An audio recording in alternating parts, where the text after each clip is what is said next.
$11,200. That's not a mistake you might make someday. That's money you already lost this year without noticing. Not on rent, not on emergencies, not on anything you'd remember. It leaked out through small, painless decisions that felt harmless in the moment. A few taps, a saved card, 10 extra minutes of comfort. Here's the thing.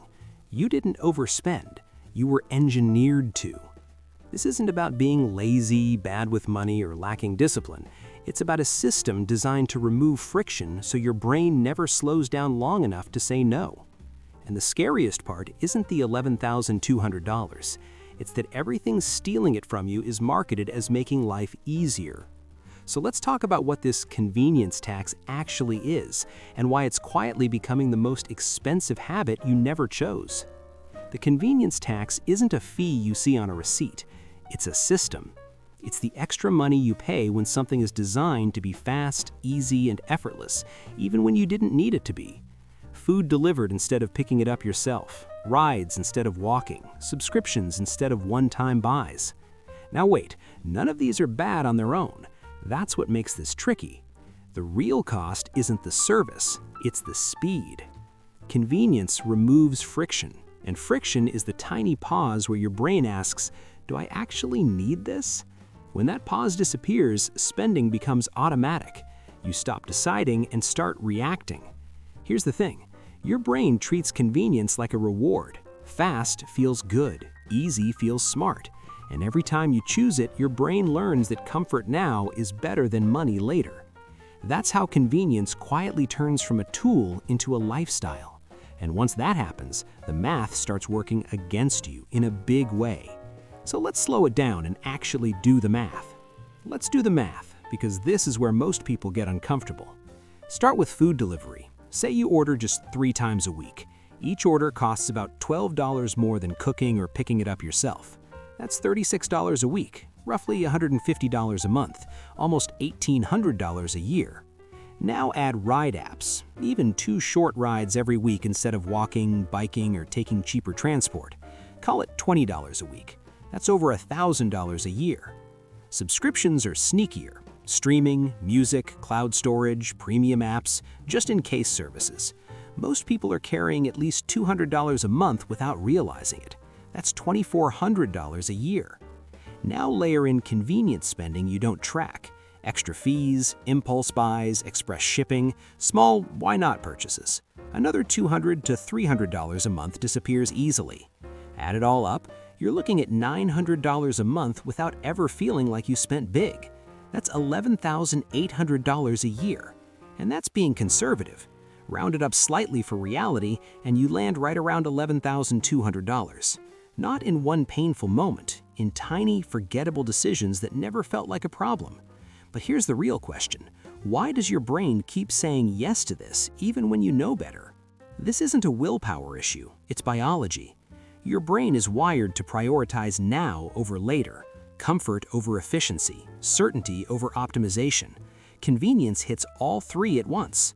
Every time you tap a button and something arrives, your brain gets a small dopamine reward. Not a big one, just enough to feel good and move on. And because the cost is delayed, abstract, and spread out, your brain barely registers it as pain. Here's the thing. Your brain doesn't experience $11,200. It experiences $12 right now. Future you is a stranger. Present you is tired, busy, and wants the easiest option available. And there's another trick happening. Convenience removes decision fatigue. When you don't have to choose, your brain feels relieved. That relief gets mistaken for value. So you start associating spending with peace. This is why advice like just be more disciplined doesn't work. You're not fighting bad habits. You're fighting a reward system designed to bypass logic. And companies know this. They've studied it, which brings us to how this trap is built on purpose. None of this is accidental. Convenience is engineered. Every extra tap removed is a deliberate choice. Saved payment methods, one-click checkouts, default subscriptions, free trials that quietly turn into monthly charges. Here's the thing, the easier something feels, the less your brain questions it. That's the goal. Companies test this relentlessly. If removing one step increases spending by 3%, that step disappears. If showing prices per day instead of per month reduces pain, they do it. If bundling hides individual costs, even better. Notice how rarely you're asked to stop and think. There's no moment that says, hey, this will cost you $4,000 this year. Everything is framed as small, temporary, and reversible. But it's not. Once convenience becomes your default, friction feels like punishment. Cooking feels like work. Canceling feels annoying. Walking feels inefficient. That's how the trap closes, not by forcing you, but by training you. So the question isn't how to quit convenience, it's how to use it without letting it quietly drain your life. And that's where a few simple rules change everything. The goal isn't to live like a monk, it's to make convenience conscious again. Rule 1. Convenience is earned, not automatic. If something saves real time or energy on a day that actually matters, use it. But remove it as the default. Force yourself to choose. Rule 2. Reintroduce friction where money leaks. Delete saved cards from delivery apps. Turn off one-click buying. Make yourself type your password. That tiny pause is enough to wake your brain up.